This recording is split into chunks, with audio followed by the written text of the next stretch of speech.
Bueno, repasamos la historia con el profe Lázari, la historia no solo de nuestra independencia, de nuestros próceres, sino una historia relativamente reciente, pero de la que muchos hemos olvidado y muchos no han vivido, ¿no? Hoy se cumplen 50 años del ataque más impresionante que el Ejército Revolucionario del Pueblo produjo durante ese tiempo de guerra revolucionaria que tuvo la Argentina en los 70.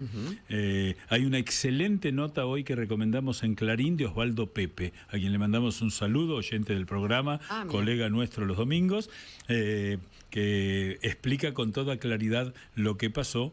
Yo tengo un recuerdo personal que con mi padre habíamos ido al sur del Gran Buenos Aires y volvíamos por la entonces Avenida Pavón, hoy Avenida Hipólito Yrigoyen, y empezamos a ver movimientos de soldados que se acercaban hacia un determinado lugar y en un momento dado estaba cortada Pavón y nos desviaron hacia, sin saber de qué pasaba, pero tengo ese recuerdo. Yo tenía 11 años y tengo ese recuerdo de que había pasado algo muy impresionante. Hay que decir que el Ejército Revolucionario del Pueblo, que surge de cuando se fractura el Partido Revolucionario de los Trabajadores a fines de la década del 60, donde había un sector que apostaba a la participación política, podríamos decir hoy comparable a lo que son Miriam Bregman, Nicolás, que apostaban a ir cambiando la realidad desde la participación política, aportar por ir a las elecciones, y un grupo encabezado por dos personajes muy violentos que fueron Mario Roberto Santucho y Enrique Gorriarán Merlo, que decidieron fracturar el partido y armar el Ejército Revolucionario del Pueblo. Ejército que se propuso aniquilar a lo que ellos llamaban el ejército de ocupación llamado Ejército Argentino. Directamente entraron en conflicto militar y plantearon una guerra. De hecho, eso antes de la dictadura. Esto durante el gobierno militar de Onganía. Perdón. No, por eso es muy anterior, ¿no? Que siempre se bromeaba diciendo que tanto Onganía como Levingston como Lanuse, más que dictadura, era dicta blanda, porque no, digamos, incluso el enfrentamiento con la guerrilla se intentó hacer a partir de la creación de una Cámara Federal especial para el terrorismo. Es decir, hubo un intento, aún en un gobierno de facto, de buscar una salida legal para combatir la guerrilla, que es lo que deriva en la amnistía del 25 de mayo del 73, ¿no? Que es lo que a su vez produjo que en el 76 no se buscara una salida legal. Es decir, si uno mira toda la historia, es una cadena de infortunios la que llevó al desastre de fines de los 70. La cuestión es que el Ejército Revolucionario del Pueblo estaba organizado en compañías, en pelotones, en batallones, es decir, tenía una organización militar, tenían uniforme, tenían grado, tenían un protocolo súper estricto. Por ejemplo, combatían brutalmente la homosexualidad dentro de la organización, habiendo llegado en algún caso a la ejecución de quienes había... Eso era el ERP. Bueno, eso era el ERP. Era muy del Che Guevara eso también. Muy del lado del Che Guevara y muy del lado, digamos, de lo que hoy llamaríamos el castrismo, ¿no? Se seguía esa idea. En el año 75 se produce el operativo Independencia, que es cuando María Estela Martínez de Perón, presidenta constitucional, y todos los ministros firman que en todo el territorio de la provincia de Tucumán el combate a la guerrilla iba a ser con el ejército apoyado por la policía. Es decir, ya la policía de Tucumán había sido desbordado, el 25% del territorio del Tucumán estaba en manos del ERP.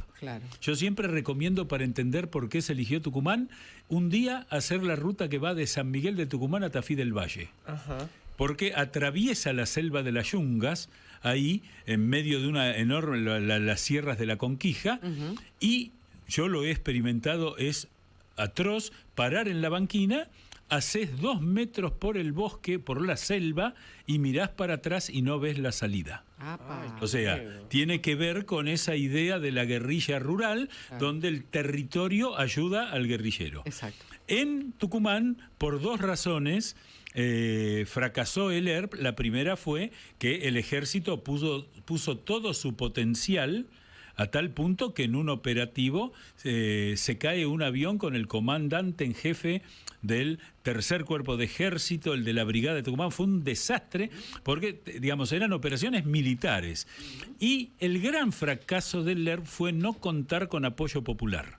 Ellos iban a los almacenes, recogían alimentos y se los llevaban como impuesto revolucionario. Ese impuesto revolucionario la gente no lo pagaba con comodidad. Se sentían robados. Esto fue muy importante. Es que eran robados. Eran robados. Claro. Pero, por ejemplo, una cosa que yo siempre... A mí me gustan las experiencias cuando voy de viaje. Siempre me ha impresionado cuando me tomo un taxi del aeropuerto a la ciudad o de muchas veces que voy a Tucumán para ir a Santiago del Estero, los taxistas te hablan loas del general Bussi. Hoy, 50 años después. Esto es un dato sociológico. Esto no significa decir que Bussi era un gran muchacho. Claro. Pero algo pasó en la sociedad tucumana que no respaldó el levantamiento. Ahí había un general, Agdel Vilas, que un día vamos a dedicarnos a él. Era un general peronista, que cuando entrega el mando de la brigada el 31 de diciembre de 1975... asume Bussi como jefe de la brigada que estaba en Tucumán. Una brigada son muchos regimientos del ejército. La frase de Bussi es escalofriante. General, tengo que hacerle un reproche. No me dejó nada por hacer.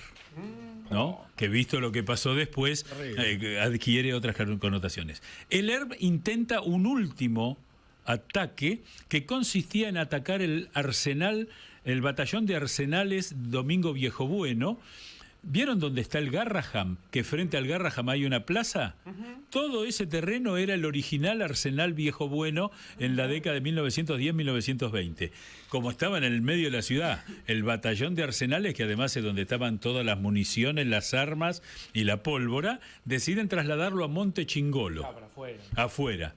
Y se hace un gran batallón para atacar Monte Chingolo, 300 guerrilleros entrenados en Siria, Libia y Cuba, es decir, 300 soldados del ejército argentino en ese momento no tenían la preparación de 30, eran, digamos, combatientes militarmente preparados muy, muy fuertemente, y la idea era robar 20 toneladas de armamento y municiones al arsenal.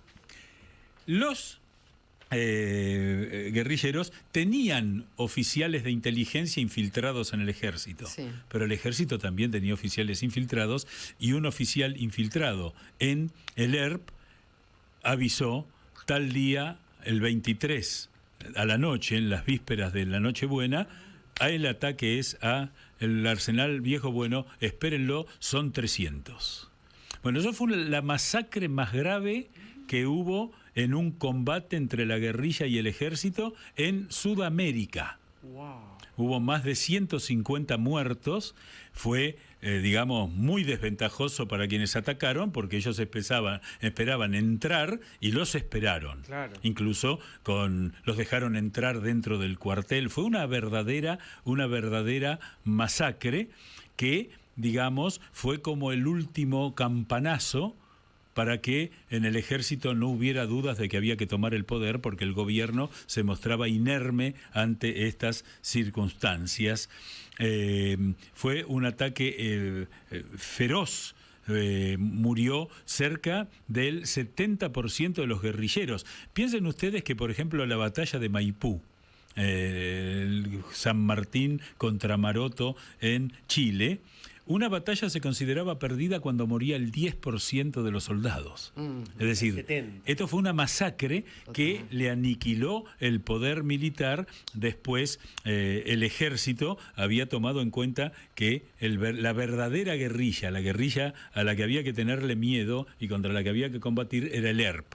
Por eso después, una vez que se produce el golpe militar, lo persiguieron. Ahí aparece esta figura de Enrique Gorriarán Merlo, que era un gato de 70 vidas, porque la cantidad de veces que se salvó, recordemos que es quien encabeza el ataque a la Tablada en 1989. Él mismo, el mismo que era el jefe de seguridad de la Revolución Sandinista, ¿no? Una formación tremenda. Claro, pero digamos, a veces se toma el lado romántico de la guerrilla.